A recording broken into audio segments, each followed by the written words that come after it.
As your graduation day class co-chairs, Jose Rodriguez and I extend a warm welcome to the Leadership Franklin Board of Directors, members of the press and media, and special guests.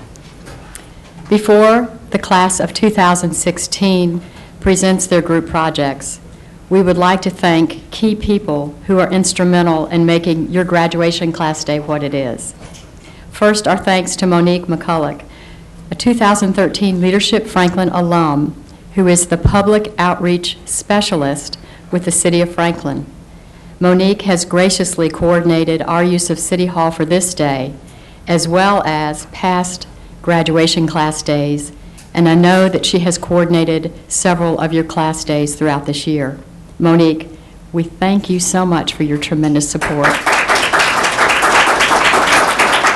Second, we'd like to recognize and thank Ray Foglia, the TV production operations supervisor for the City of Franklin. As in years past, Ray will be filming your presentations this morning for broadcasting, soon to be viewed on City Cable Channel 10, and that will be in the near future. There's some editing cues already in line, and then after those are finished and this is done, then that will go on the channel, and Leadership Franklin will let you all know exactly when you can look for that. Working behind the scene is another City of Franklin employee, Jim Maxwell.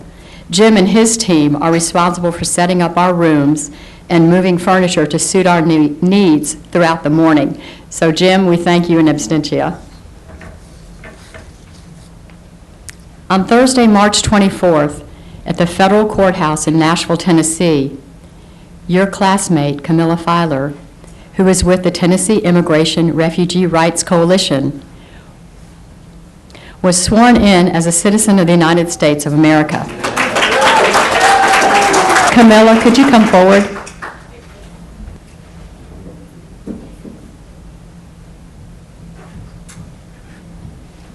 So on behalf of Leadership Franklin, we'd like to accept this tiny token of our admiration for your endeavor, and we just welcome you as a citizen. Thank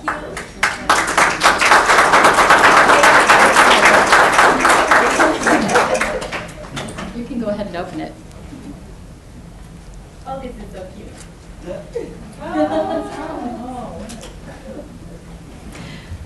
Last Thursday evening at our 20th anniversary gala, we witnessed a tangible impact the Leadership Franklin alumni and several members of your class have had on our community.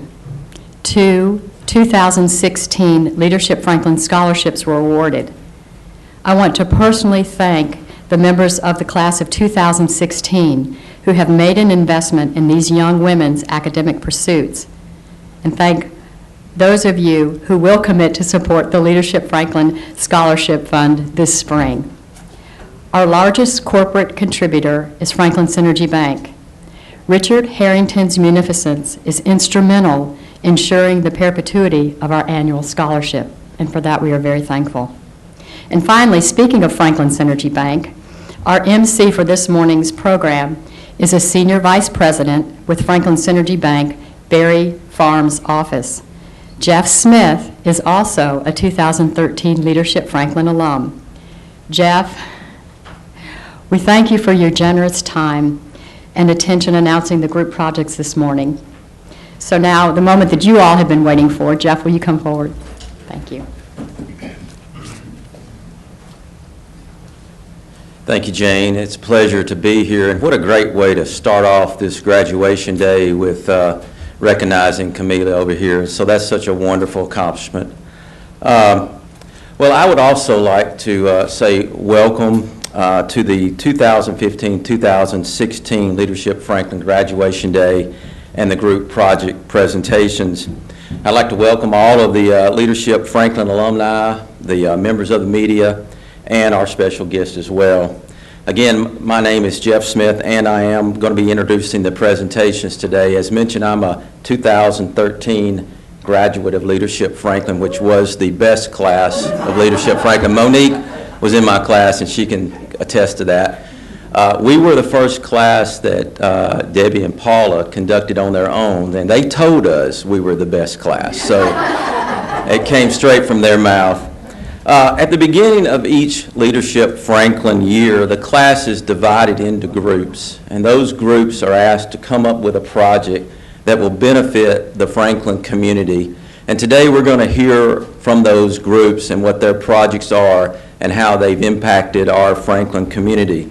So our first group, let me introduce you. It is Connie Bond, Ed Cagle, Devin Gillum, Shannon Newhouse, and Charlie Warner. And their project is Working Toward Zero Waste. This Leadership Franklin project focused on the amount of solid waste that was generated by the attendees of many of the outdoor events held in Franklin. The overarching goal of this project is zero waste. Their journey began in August, and they are laying the groundwork for other Leadership Franklin classes to continue these efforts into the future. Let's hear more about this project from group number one.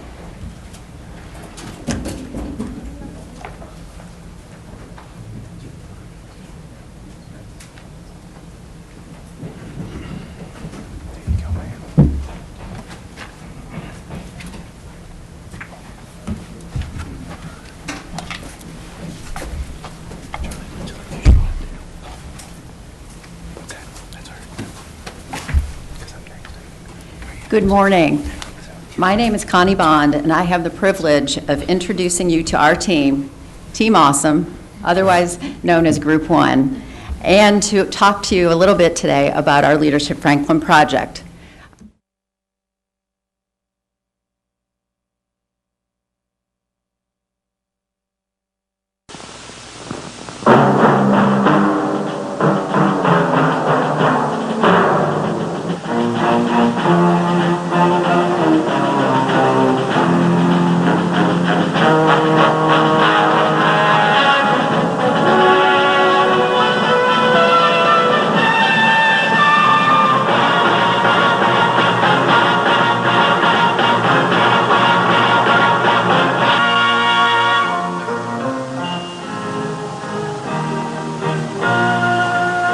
Some people have a deep, abiding respect for the natural beauty that was once this country.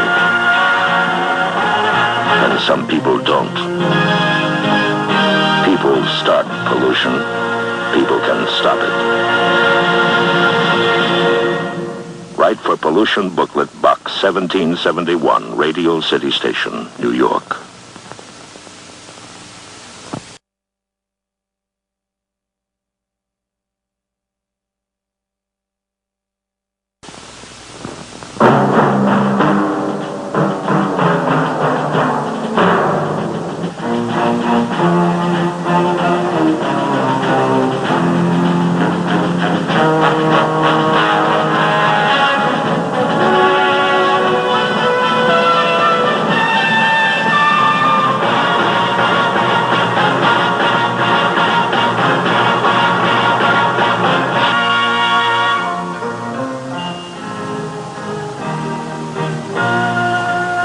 Some people have a deep, abiding respect for the natural beauty that was once this country. And some people don't. People start pollution. People can stop it.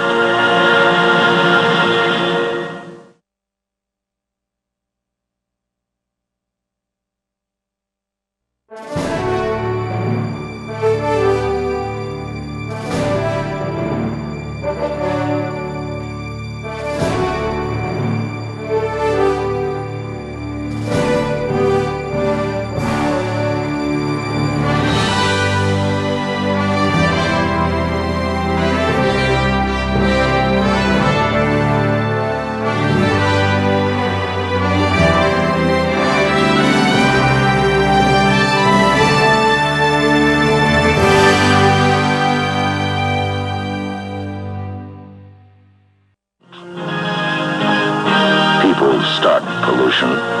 People can stop it. Now I'll introduce the team members. We have myself, Connie Bond, Ed Cagle, Devin Gillum, Shannon Nehus, and Charlie Warner. Our journey began in August at Deer Run For those of you who are in the current class, you may recall completing the MBTI preferences exercise as part of the retreat. Each member of our group had a different type preference. We had ISTJ, INFJ, ESTP, ENFP, and ENFJ. When these different type preferences were grouped by temperaments, we had 3 idealists, 1 guardian, and 1 artisan. The leadership styles for each temperament were quite unique. The idealists include spokesperson, energizer, and catalyst.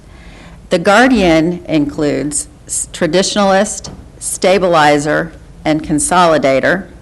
And the artisan includes troubleshooter, negotiator, and firefighter. I'll let you decide who fits into each style. We found it invaluable to have the variety of leadership styles all on one team. We believe it brought out the best in all of us. So now on to our project. During the course of this presentation, we look forward to telling you the story of our project from concept to completion. We think you'll enjoy the journey. Without further ado, I'd like to introduce Charlie Warner, who will share the background of our project and how we identified the issue we wanted to address.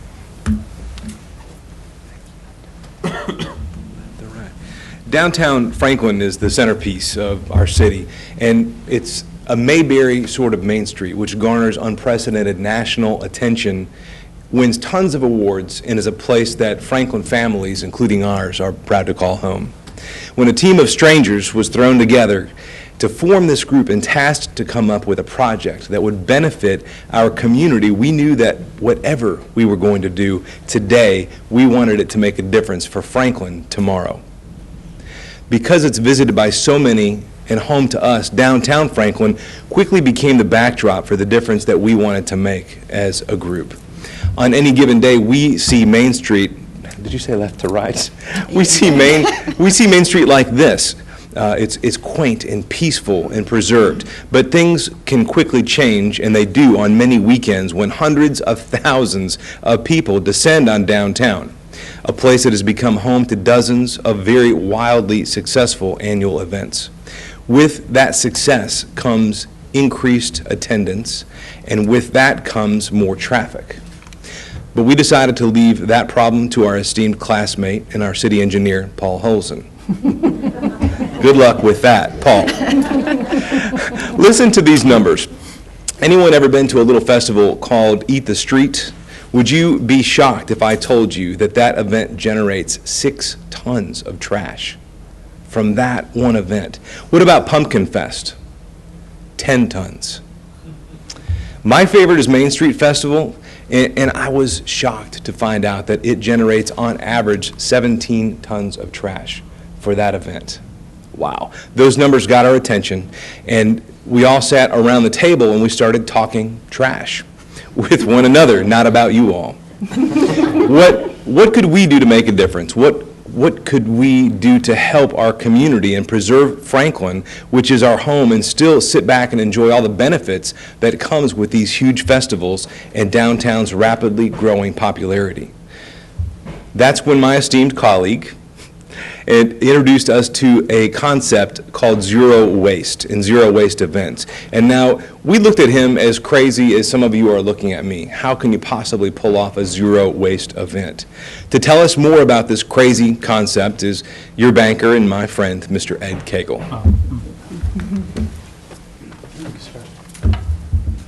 Thank you very much.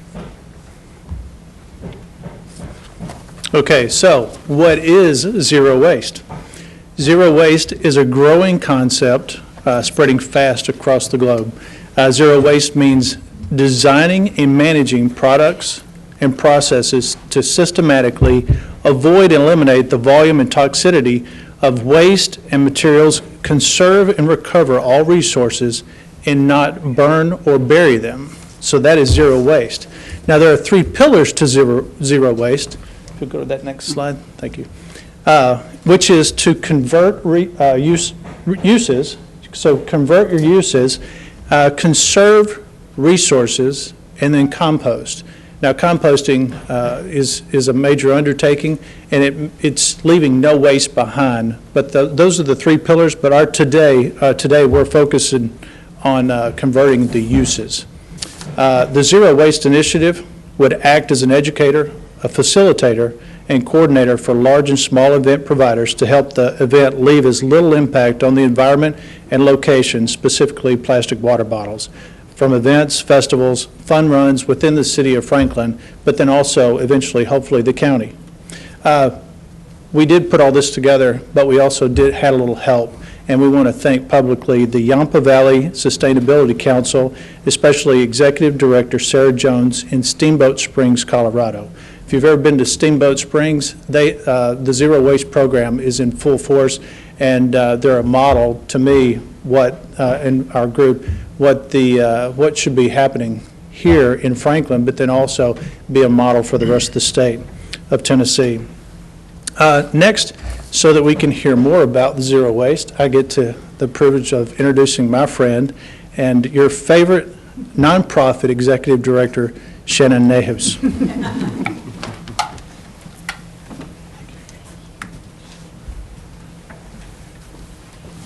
Thank you, Ed, for that introduction.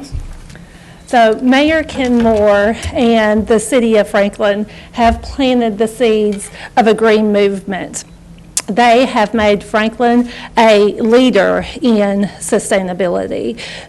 Franklin is one of the most sustainable cities in Tennessee. So our project is following the city's Living Green initiative and falls in line with the city's plan for sustainability by reducing waste at downtown events. Several Leadership Franklin classes have been part of this green movement and have aided the city in being this model for sustainable living. Leadership Franklin Class 2005 developed a promotional video for Franklin's curbside blue bag recycling program. Leadership Franklin Class 2010 developed the Live Green Partners program, which recognizes area businesses who have taken steps to green their operations. So our project enhances these past and current projects and efforts and will promote a change in culture.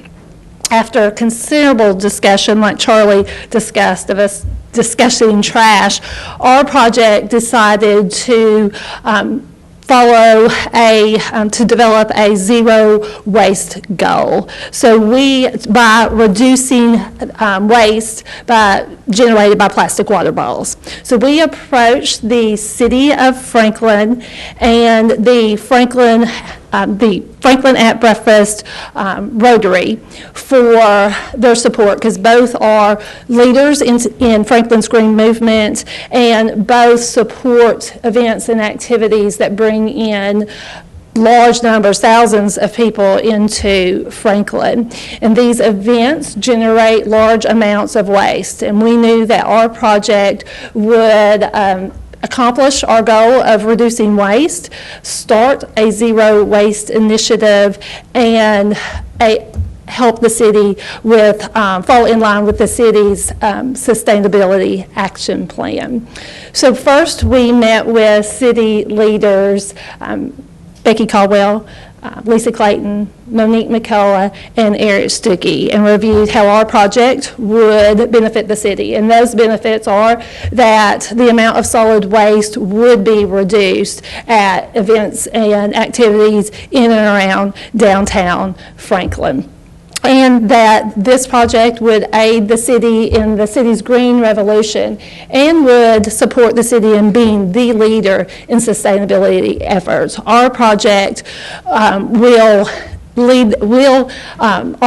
help the city be the first city in Tennessee to start a zero waste initiative.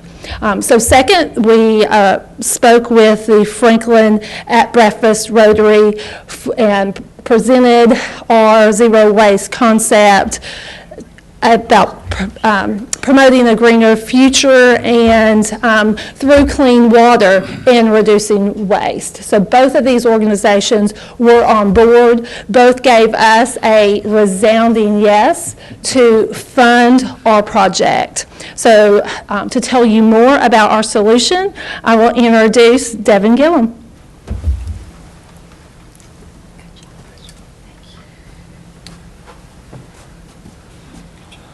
Thank you, Shannon. Catch up on my notes here.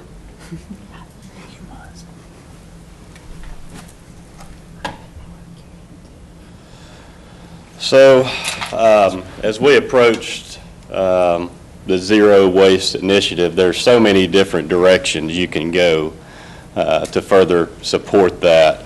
And we decided that we wanted a tangible item that would be something that we could leave with the city, something that kind of leaves a legacy of Leadership Franklin and that can be useful in all of these events as we've detailed.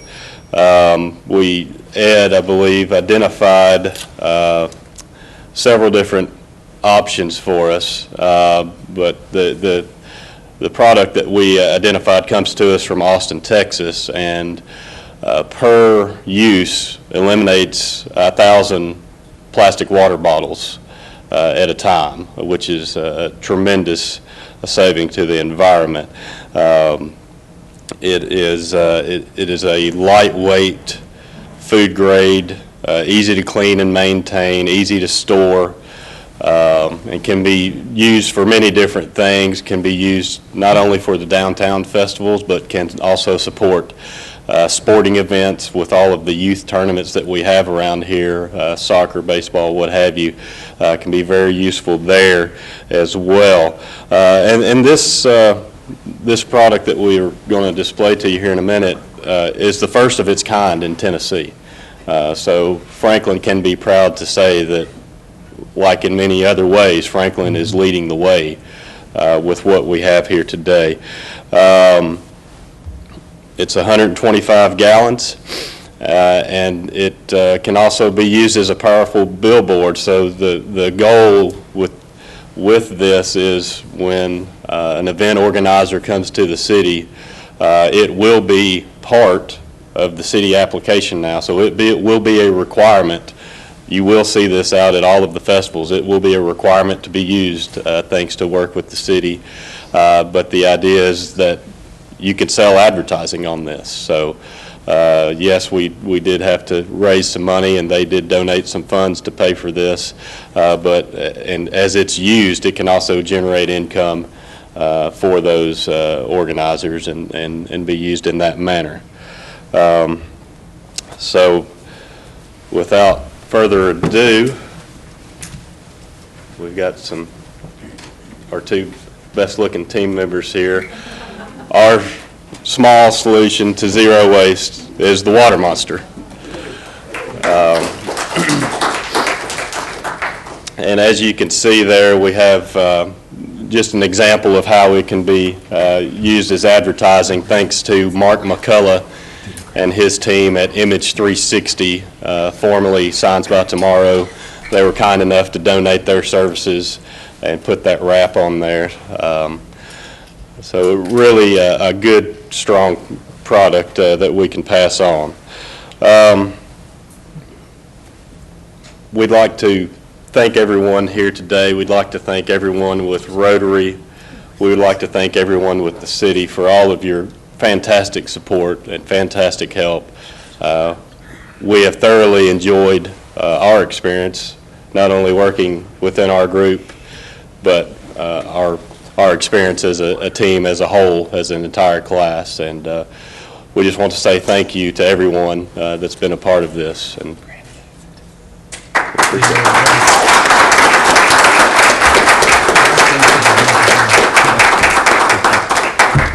I did like to see in your video that you had Mayor Ken Moore involved in that, and he is also a classmate of mine in the 2013 greatest class ever of Leadership Franklin. Just want to point that out. Group number 2, we'll introduce those members as Brenda Campbell, Heath Clark, Matt Roberts, Paul Hosen, and Chris Provost. Their project is a canoe launch for City of Franklin Parks. Their project consists of a canoe launch ramp / staircase located near the entrance to Pinkerton Park. The team considered several options related to historical markers, trails, and Harpeth River access. In consultation with the City Parks Department, the canoe launch was highly recommended with a strong commitment to participation from park staff. Technical expertise was provided by the City Parks as well as staff from the Tennessee Scenic Rivers Association. Construction was initiated in mid-December and mostly completed by early January. Final placing of sign and landscaping around the entrance will be completed soon. Donations of funding, material, and volunteer support were provided by a number of organizations, but none more crucial than the Franklin Engineering and Parks Department. Without their support, this project would not have happened so smoothly. Let's hear from group number 2.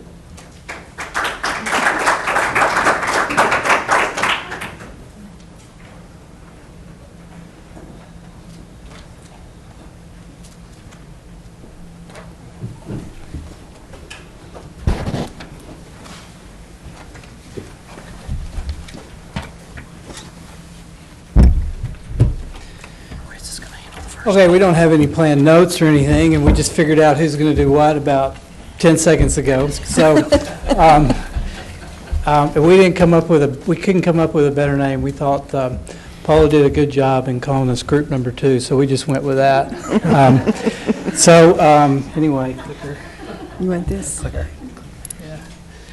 So anyway, our project was, as was introduced, a canoe access to the Harpeth River, and we'll tell you how we got there. First of all, our team members, Brenda, who I think is the heart and soul of our team and kind of kept us together and made sure we were meeting regularly and kept coordinating, and the rest of us just kind of following along, so thank you, Brenda.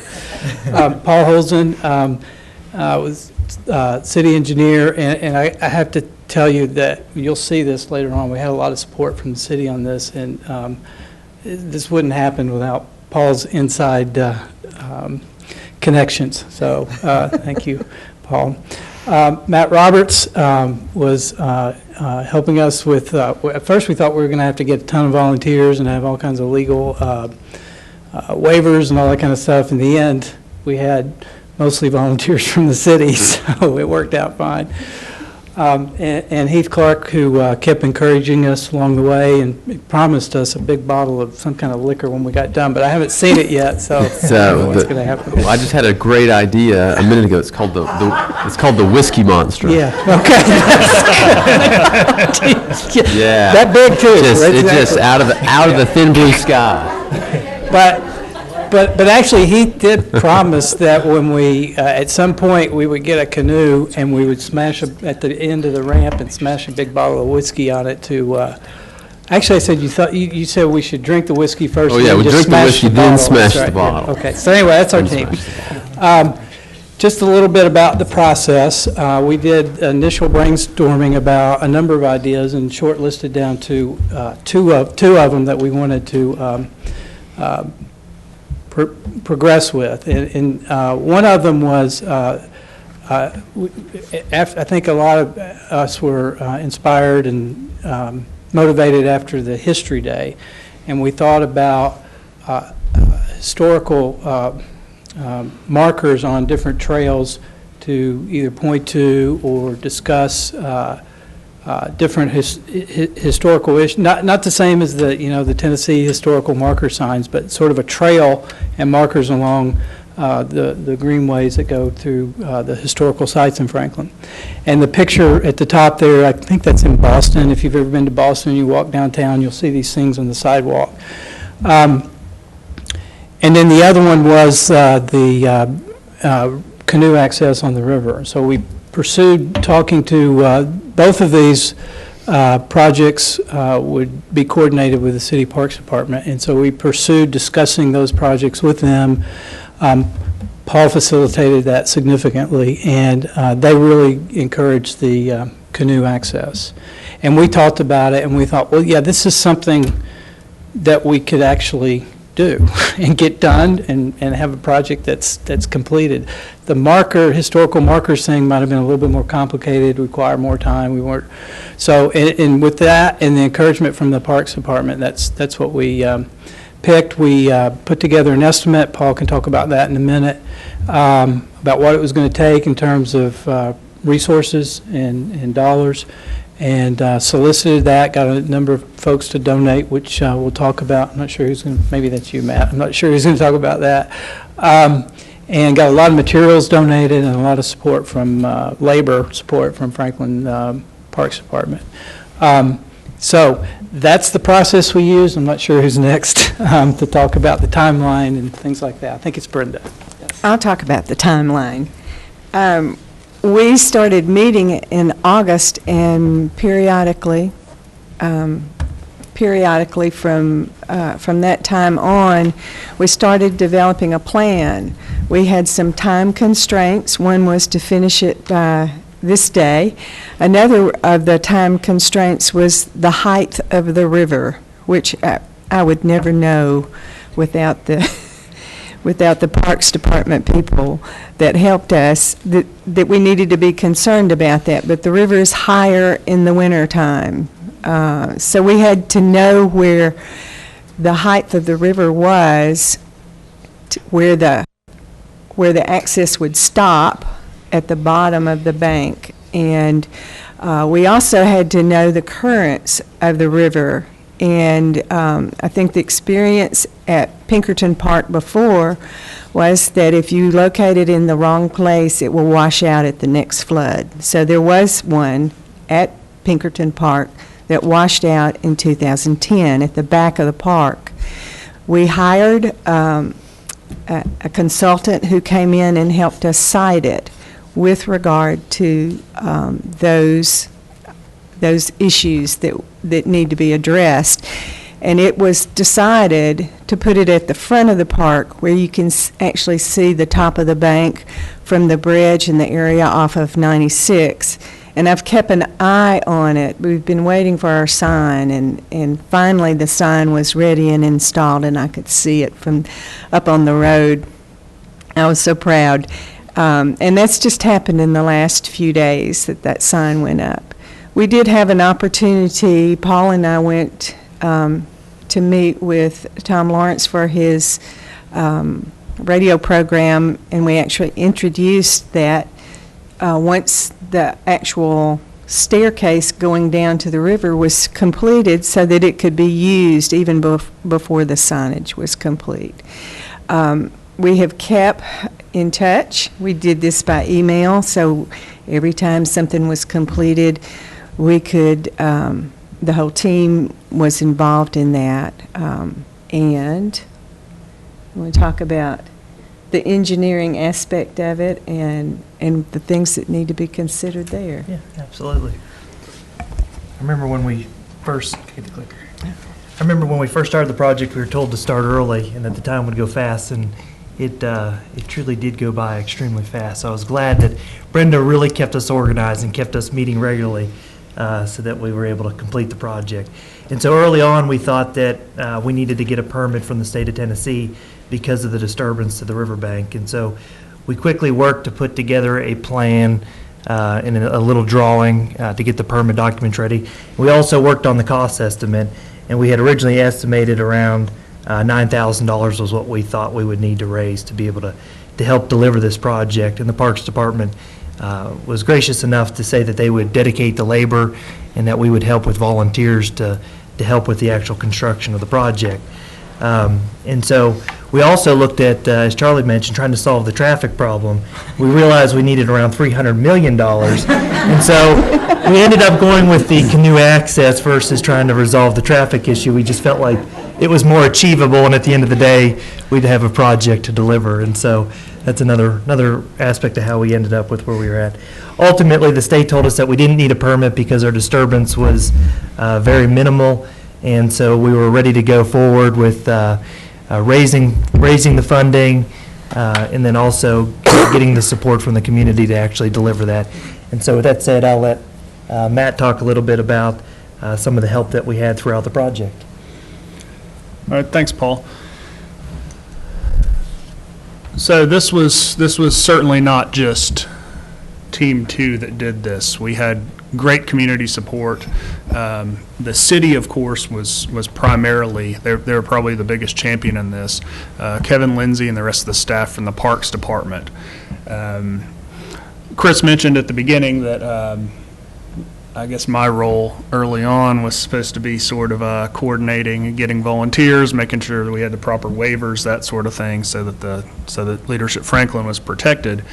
It turns out that because of some weather concerns and all that, we ended up primarily, the bulk of the work was done by Parks Department employees, so that wasn't actually an issue. So we really appreciate all of their work in it, and certainly couldn't have gotten it done without certainly their cooperation and effort. Our other biggest partner in this, as far as getting the job done, is the Tennessee Scenic Rivers Association.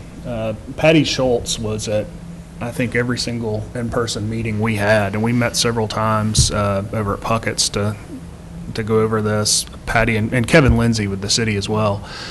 Clyde Gensert was a huge help, but Tennessee Scenic Rivers Association, I mean, these are people who truly care about boat access and this sort of thing, and we could not have gotten it done without their expertise. Sponsors. Of course, you've got to have money to get something like this done. And we did have a lot of generous contributions here. Barge, Wagner, Sumner and Cannon, CDM Smith, SSR. You can see the list up here. It's everything from the financial contributions as well as the in-kind donations. Civil Constructors donating the rock, Outdoor Classic Structures, Ernie Reynolds is donating the landscaping, and that's the last piece of the project. After the sign goes in, Ernie's going to come out and finish the landscaping on it. Luckily, if anybody's seen it, if you look down from the road, it's kind of right there at the tree line around the river, so a lot of the landscaping is taken care of for us naturally. But Ernie and his team are going to come in and fix it up a little better. Again, there are plenty of people to thank in this who were involved in the process. We have some more contributions that weren't even on the last list. The Friends of Franklin Parks was very generous, and they were involved in the process, and they donated a good chunk of money towards this as well. But I won't go through and read off the list out loud, but these are all people who were very involved in organizations that were very involved and very helpful. And the fundraising was a team effort. Everybody was involved in it. Everybody contacted people and got help with it. And we appreciate all of our experts and funders. All right, the fun stuff. So one of the reasons the City Parks Department, we've given them a lot of credit. They just knocked it out. We went through a couple of volunteer days, and it rained us out. And then we had this magic stretch in December, about 10 days of great weather. The river dropped, and we were all supposed to come out on Friday, Saturday, Sunday to help finish the project. And the city engineers, through Paul, were like, we could be done today if you want us to.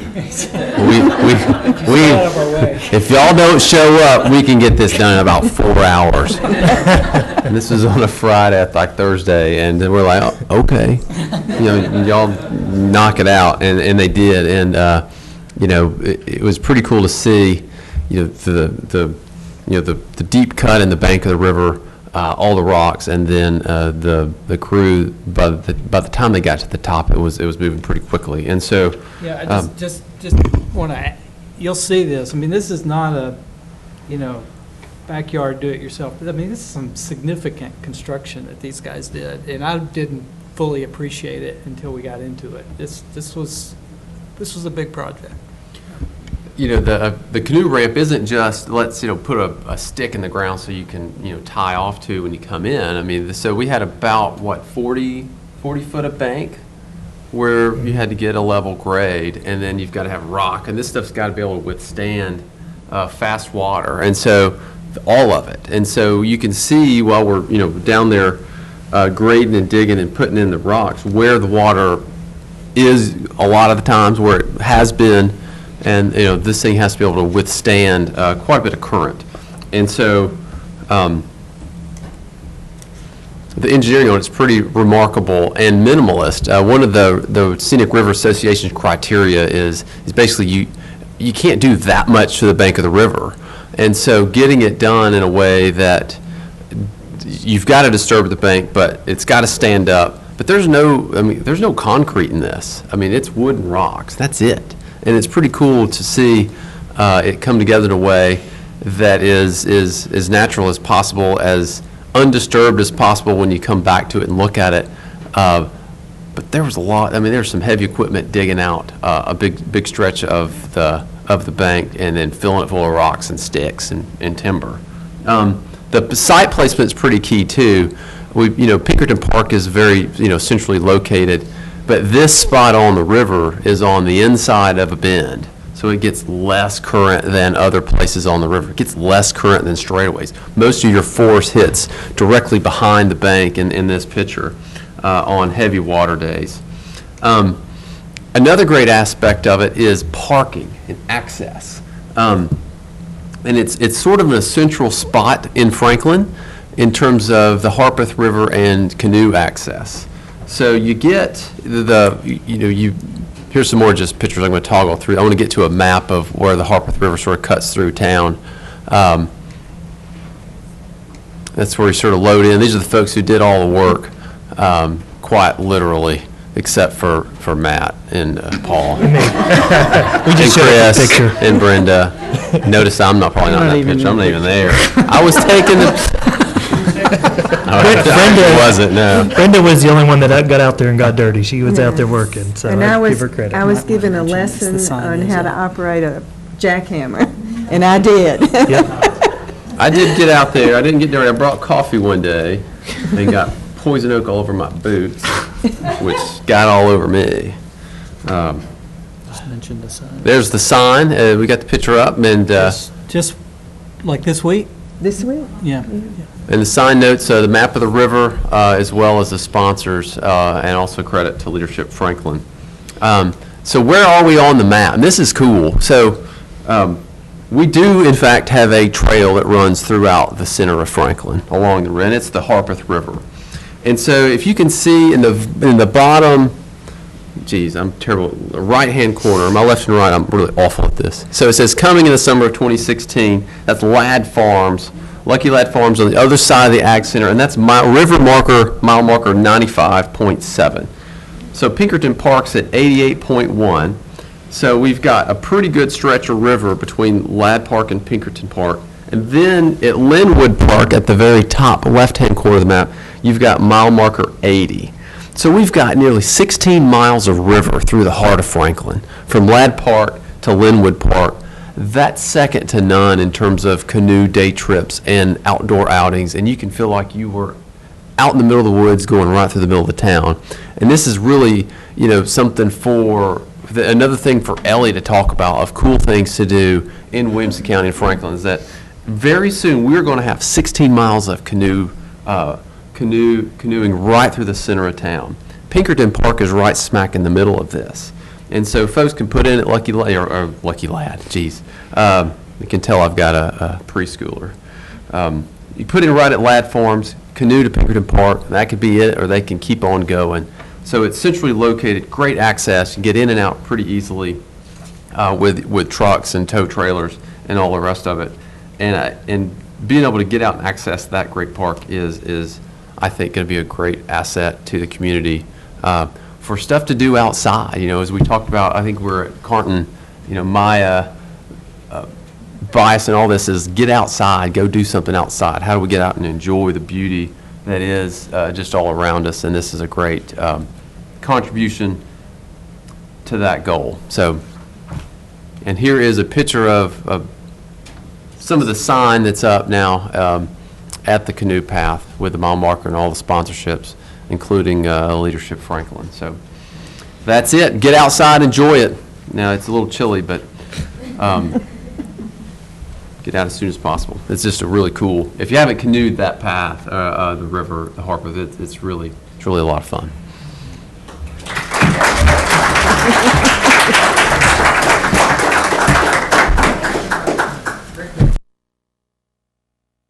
We're going to continue with our group presentations with group number 3. The members are Jim Carmody, Camila Filer, Jen Holliday, and Ron Liggett. Sorry. Their project is to replace the roof of the tenant house at the Hardinsdale for the City of Franklin Parks. The project is entitled the Leadership Franklin House at Hardinsdale. Their mission is to initiate the restoration of one of the 4 small white homes of the property. Their objective is to replace the roof on one of the workers' houses at Hardinsdale Farm to preserve the structure for future rehabilitation and to further contribute to the rebirth of Hardinsdale Farm.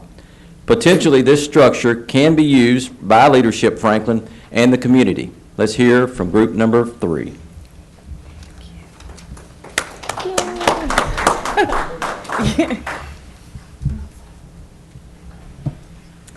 Good morning, everyone. My name is Camila Filer, and I'm representing group number 3, joined by Jen Holliday, Ron Liggett, Jim Carmody, and Brad Smith.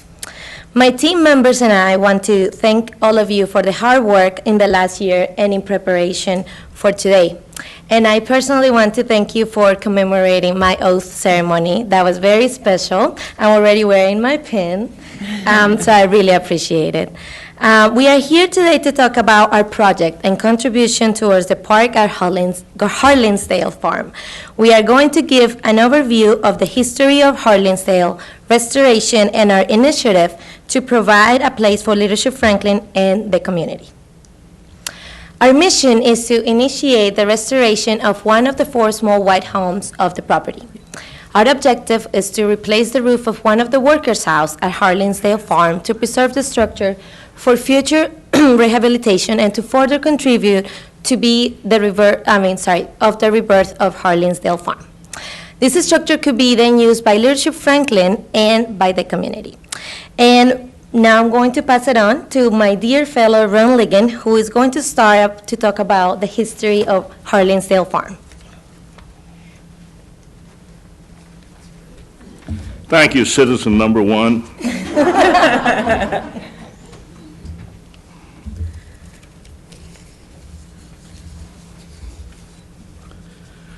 For our group number 3's project, we looked at what did Harlinsdale Farm need. We could see that the first thing the Friends of Franklin Parks did was put a new roof on the main horse barn. The next project was to put a new roof on the manager's house.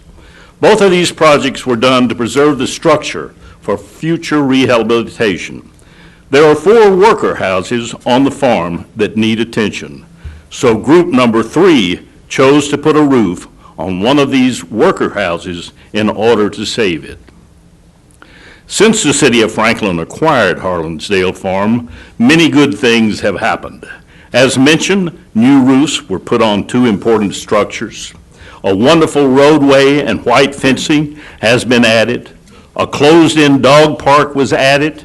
And this past week, we saw the opening of the Tractor Supply Company Arena. Many special events take place at the park, such as the annual 4th of July fireworks display and the musical festival called the Pilgrimage. A new event that will grow annually will be the Franklin Noon Rotary Club's Favors of Franklin's Barbecue Festival. This beautiful park is not only enjoyed by many folks today, but it will be enjoyed and appreciated by generations to come. How did this piece of land become so famous and worldwide known? A young man from Kentucky by the name of Wirt Harlan came to Nashville and started a business to manufacture work clothes. It was called Red Cap and became a giant in the industry. Sometime in 1932, he was looking for some farmland and a home in which to move his family to. He found a good tract of land just about a mile north of Franklin, Tennessee, and a house that needed some repairing. In 1939, he had the house repaired and moved his family into what is known today as Jasmine Grove on Winslow Drive. One of the early wise decisions Mr. Harlan made was to get his nephew, Harlan Hayes, to move to Franklin and become his farm manager. Wirt Harlan and his family had mainly been associated with gaited horses.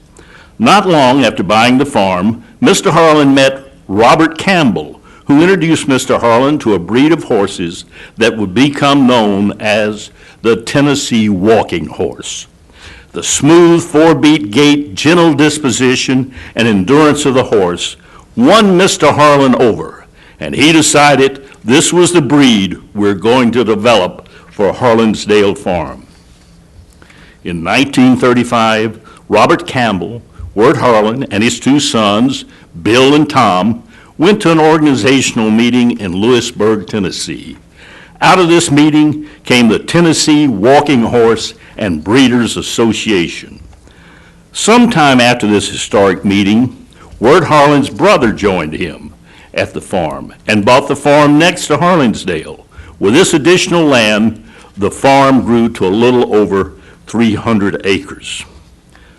Harlansdale Farm shocked the horse world when they bought their first breeding stallion, well-known horse No Limit Allen, and paid an unheard-of price of $1,500. Next came Gold Bond.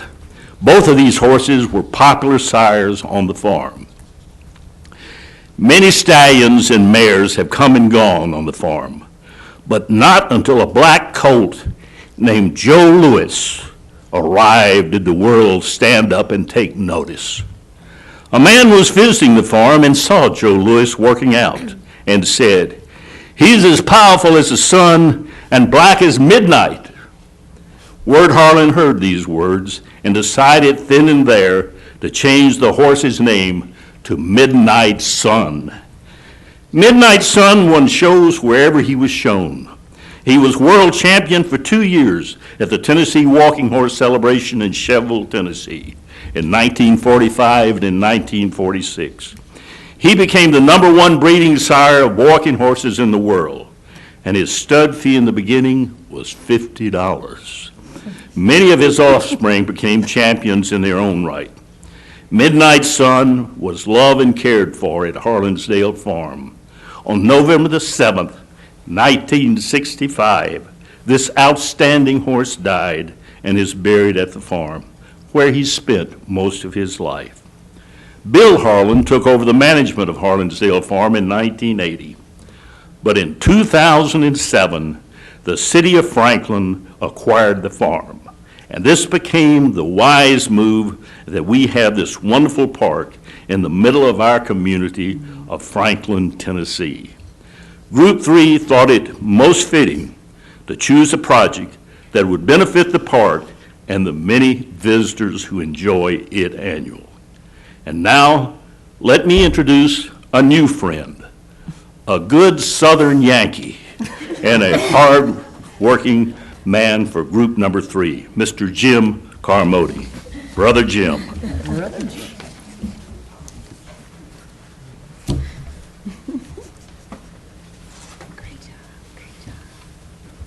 Good morning. Thanks very much, Ron.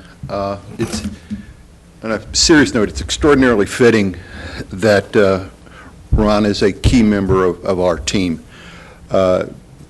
Each of us in the class has come to realize that what we're dealing with at Harlansdale Farms is a real treasure of Franklin. I think each of us in our class, if I can be so presumptuous to speak for all of us, have come to realize that Mr. Lagan is himself a real treasure of the city of Franklin.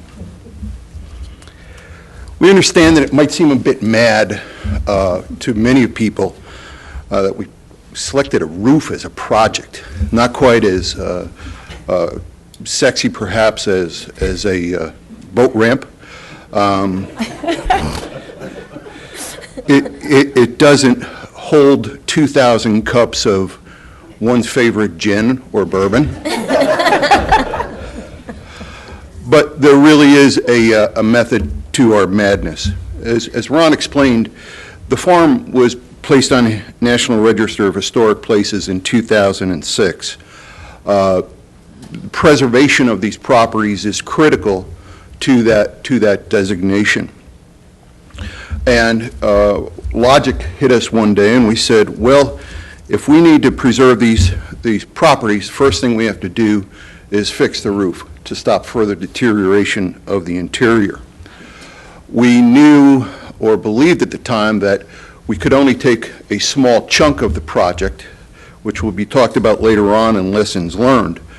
And we thought that if we did our step, Mrs. Harris, are you listening?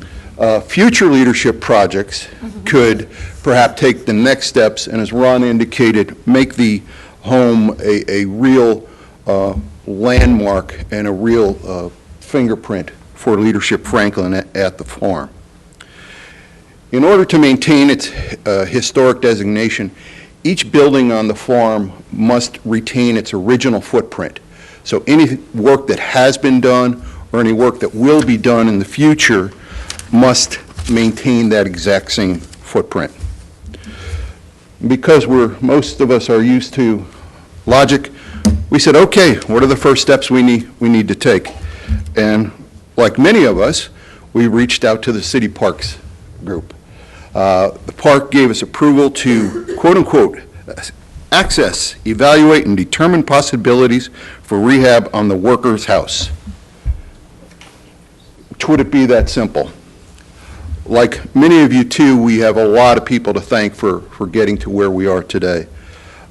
Mayor Dr. Ken Moore, Lisa Clayton, who, as you know, is a Leadership Franklin alum. She's the City Parks Department Director. Kevin Lindsay, who's the superintendent, and some of you folks who worked at, has been just spectacular to deal with from the city's perspective. His right-hand person, Ian Sutterth, Brad Wilson, who's the City Facilities Project Manager. They've all done terrific work for us, and they have unfailingly been prompt in their responses to us and gone above and beyond in the help they provided. We next dealt with the substance of the project and finding contractors. Brad Smith led this portion of the project and worked very hard to find us a number of projects, but one contractor really outdid himself. Mr. Mac Hughes of 5 Point Roofing was one of the contractors who visited the site and without prompting, without solicitation, volunteered to do the work labor-free. So in terms of our costing, that took care of a big part of it. It's indescribable how generous this fellow has been with his time, with his enthusiasm and love for the city of Franklin, and we're grateful to him. So we've got the labor taken care of. That seems like a good thing, so we're smooth sailing. But as every project we've all been involved with, certain things happen along the way. The project has to meet exacting standards to maintain the historic designation. Materials are a big piece of that. In order to procure these materials, every team must have members who are highly qualified, self-motivated, unafraid to take risks, willing to bend some rules and certain laws along the way, and certainly not take no for an answer. With the Lord's blessings, we have on our team our very own Thelma and Louise. Our own dynamic duo, so to speak. I'll leave it out to you to figure out who's Thelma and who's Louise. But our favorite banker, Jen Holiday, is going to take you on the next steps of our journey. Thank you. Well, you stole my line. I was going to say, I don't know who's Thelma and who's Louise, but we sure had a good time trying to secure the materials. Okay, so we've gone over how we got to this. We've gone over what we were able to find out about the house and what we knew we needed to do, and we knew we were going to have the labor. So we went in, took some pictures. We knew this house needed a little bit of love. This is inside, this is outside, more inside, more inside. And then we hit the uh-oh. We were originally told that the damage on the back of the roof here, ooh, I have the light too. There you go, this damage. The damage that they found was just going to be on the back of the house. And to be honest, originally we were told that the roof structure was completely sound. They did a termite inspection. They came back with no termites. They said that the structure itself was sound and that all the wood up in the roof looked good. We did know, as those pictures show, that the interior needed a lot of work, but the city came in and offered to, and actually, excuse me, it was the Parks Department came in and offered to remove that damage at the back. It was minor damage on the back side of the house. And we were told once that minor damage on the back here was removed, that we could move forward with having the new roof put on. Then we got a phone call from Kevin Lindsay over at the Parks Department. He was out at the house currently with a crew that was going to do the minor corrections. They were going to take off the damaged part of the roof and perform the necessary work. Once they started taking the damaged materials off of the roof, however, they realized that the damage was much more extensive than they originally thought. They believed that the structural integrity of the roof had actually been completely compromised. They felt that the house now was going to need the entire roof joist system replaced, making our project of putting a roof on completely futile. The Parks offered to have a professional contractor visit, gave us a commitment to fix it up to a certain dollar amount. So, we then had many more meetings.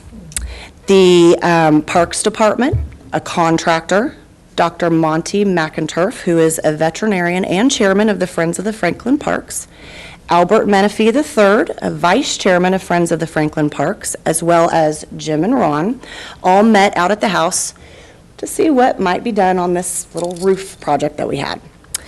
The Parks Department let us know that they did not have the budget for this year to fix all of the work that needed to be done. I'm sorry, I think I accidentally hit that. At that time, they wanted to still see us do a project, so they suggested that we entertain the idea of helping them fundraise for a new roof on the mayor's barn. Jim explained our position, that we had spent a lot of time and effort, and our desire was really to have an impact on the preservation of this house and put the roof back on this house.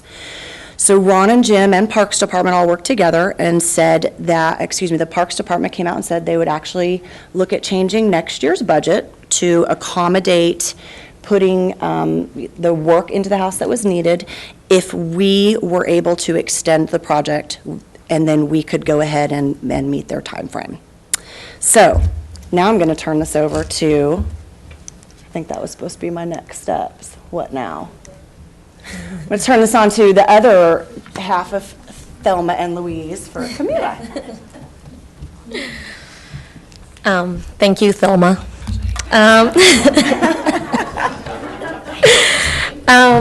So we're going to talk about next steps. After that, Kevin Lindsay, there you go. I'm too short. Maybe it's shorter.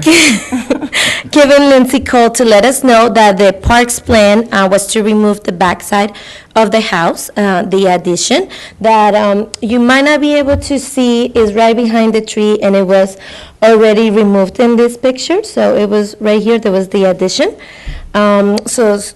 To see if perhaps the damage was isolated to just the addition.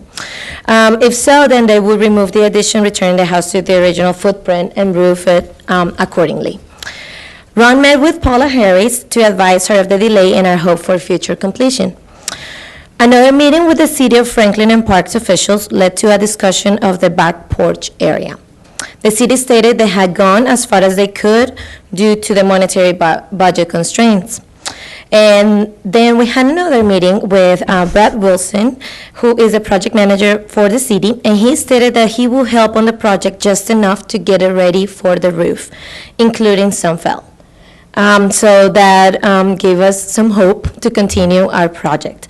Jim Maxwell, the city of Franklin, stated the necessary damage repair work would take 2 days. And then Mr. Wilson say to allow approximately 2 to 3 weeks for scheduling, and this happened about a month ago.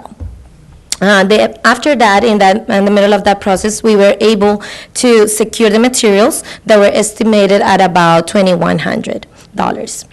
We received a notice from Kevin Lindsay on Monday, stating that the house was ready to go, and we just need to arrange a time with Mac Hughes from 5 Points to work on the roof.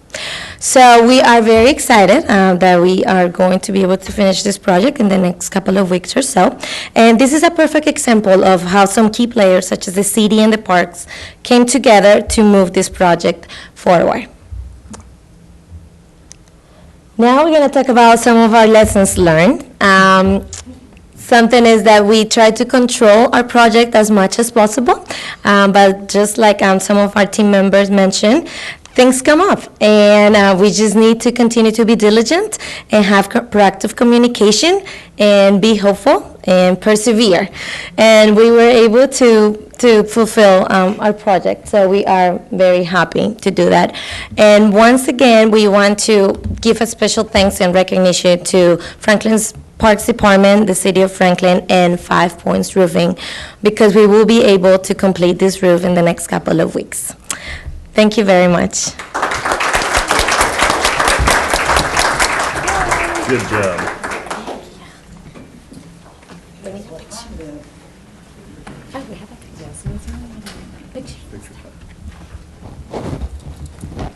Congratulations, and I guess since you didn't come up with a team name, I'm going to name you Team Harlinsdale. So I hope that will stick. On just a personal note, Ron, I appreciate hearing the story of Hardinsdale. I love horses, and I own 4 Tennessee walking horses myself. I ride a lot, and 2 of my horses' bloodline goes back to Midnight Sun. So that was interesting to hear that, about that. And then keeping with my, I guess, on with the best class of leadership, Franklin, I was glad to hear that you had Monty McInturf mention that he was a classmate of mine, best class of leadership, Franklin. And somehow I'm going to tie it in. Kevin Lindsay is a cousin of mine, so I know she had a lot of connection with Kevin there, so I'll have somehow tie that in. We'll proceed on with group number 4. Their members are Ellie Westman Chin, Cecil Johnson, Blake Lambert, David Smith, and Casey Stevens. And their project is a permanent exhibit to recognize the 20 years of Leadership Franklin and its graduates. In recognition of the 20th anniversary of Leadership Franklin, Group 4 prepared a plaque to be hung in City Hall, recognizing the members of the first 20 classes of Leadership Franklin. The purpose of the project is to generate a greater awareness of the mission and goals of Leadership Franklin and its alumni throughout Franklin and Williamson County, Tennessee. Let's hear from group number 4.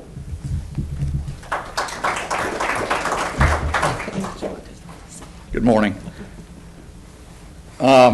Last week I signed up to do this presentation, so forgive me if I stumble a little bit through this.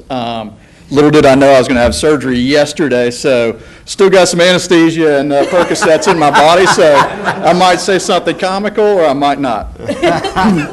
No, but when we saw the 20-minute presentation, we thought to ourselves, how are we going to take 20 minutes to present this? So you will be glad to know that it will probably take 5 to 10.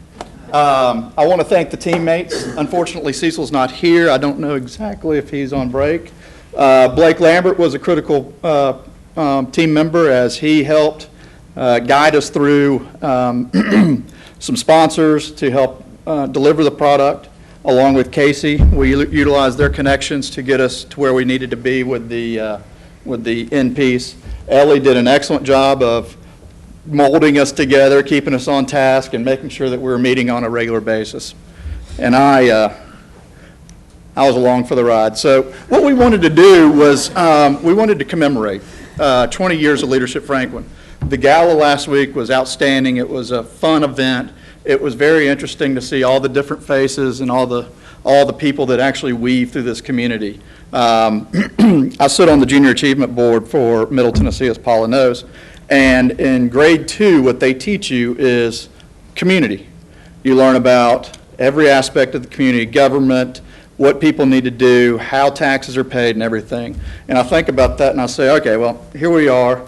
I haven't been in second grade forever, but I'm teaching, my son was a second grader last year, this. And how does he keep this and let it resonate with him as you look at what we're able to do in this, in these groups? Because if you really reflect on it, this is what makes a community. So, looking back at the Leadership Franklin roots, Mrs. Cross, obviously appreciate you attending with us today. Julian Bibb, Gail Miller-Harris, Richard Harrington, and Jim Cross were critical in getting the groundwork laid. 20 years later, we've got 400 plus graduates that have come through this class, and we really wanted to recognize those folks. It's a class full of deep knowledge and a class full of strong leaders in the Franklin community. I'm not going to read the quote to you, but as you can see, you know, it's all about people moving through adversity, and if you look at what we've gone through, traffic's an issue, all the different types of things, but it's taken the people and the forethought to to really make change in our community. So I think about something that I just recently went through and the common bond that goes through that. As some of you may or may not know, I work for a company called Peak 10, and this is not a personal plug. This is more about the project in itself, where we're building a brand new data center in Franklin. And you look across the common bond of some of the folks that were instrumental in getting that building out of the ground. Matt Largent, and just as these are all Leadership Franklin alumni. Jim Cross, who is building the building. The fire department's instrumental in us getting codes and everything through that. Vernon, Ken, Eric, all these folks came through this program. And so now I have the opportunity to have this common bond with them and share that with them from the Leadership Franklin program. So that's pretty cool to be able to have that access and that type of bond with the folks that have been through this and share the same type of experiences. So what? We wanted to memorialize, recognize, and respect the 20th anniversary of Leadership by providing a memorabilia for public viewing. Right now, we have this scheduled to be hung here in City Hall. But again, as classes evolve, there might be changes with people that want to do different things with this type of thing. So we're just trying to put the groundwork in place for future classes. As you see why, it was well articulated why we did this. But I think a lot of it is growing awareness. So I heard Brad Wilson mention just a minute ago, I ran into him out here. He said, "You part of Leadership Franklin?" I said, "Yes." And he said, "How did they let you in?" And I said, "Beats me, but they did." But I mean, I told him, I said, "You should go through this. It's a very interesting process. It's you might think you know everything in this community, Brad, but you'll learn a lot more if you go through it." And he said, I think I'll try to apply. So, I mean, it's conversations like that. This was funded by the team, but we can't do that without the special thanks of Franklin Kitchen Center, Devin Irwin, and All Things Engraved, Dan Hodge, who really helped and pitched in on the project. So here's what we came up with from and I wish we had got the new logo, but maybe that's a future class project. Here's what we came up with as far as what the original concept was. And if Casey and Blake don't mind doing the unveiling, you'll each be proud to know that all your names have been spell checked and properly on here. So without further ado, the Leadership 20th Anniversary Class. And we're complete.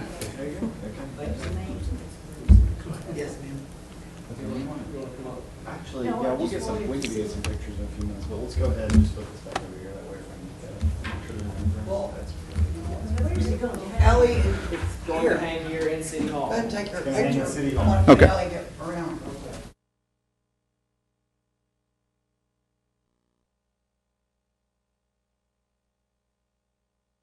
Well, I guess I'll name you guys Team 20. That's just what we'll come up with for that. Well, I'd like to just say that I'd like to congratulate all the groups and the presentations that have been presented here today. I've been doing this now for about 3 years. My day was the graduation day, and so I conducted this when it was my turn for my year after the year of my graduation. And then the next year, one of the members of that class had to drop out, so they were lacking for somebody to fill in one of the days. So they asked me, would I fill in for the graduation day the very next year?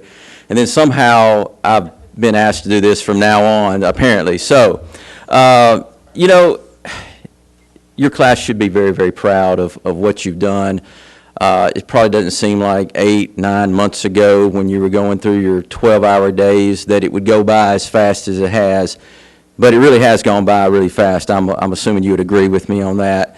And as I've mentioned before, you get to experience a lot of things about Franklin that you otherwise wouldn't be able to experience. And I'm sure you've all got some type of experience that you'll take away, that you'll remember and cherish from now on.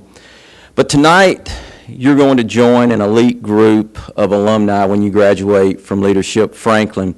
And your involvement with Leadership Franklin doesn't end tonight. So in a little while, as you'll remember, as you'll find out, you'll be assigned a day chair assignment for next year that you'll be conducting for next year's class.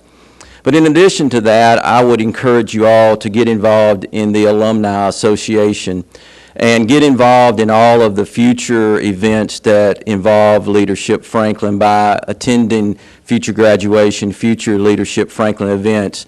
You're the 20th graduating class, and it's pretty special that, you know, they had an event the other night just for you guys, you know, in honor of y'all, 20 years. That was a great event last year. Last week. I don't know if how many of y'all were able to attend, but it was a really, really great event. So, again, you always refer to yourself as the greatest class of Leadership Franklin. I don't think I've mentioned that at all about our class at all. So, but in order to do that, you've always got to continue to be involved, and I'm sure that Debbie and Paula would appreciate that. And let's give a hand of applause for Debbie and Paula for what they've done.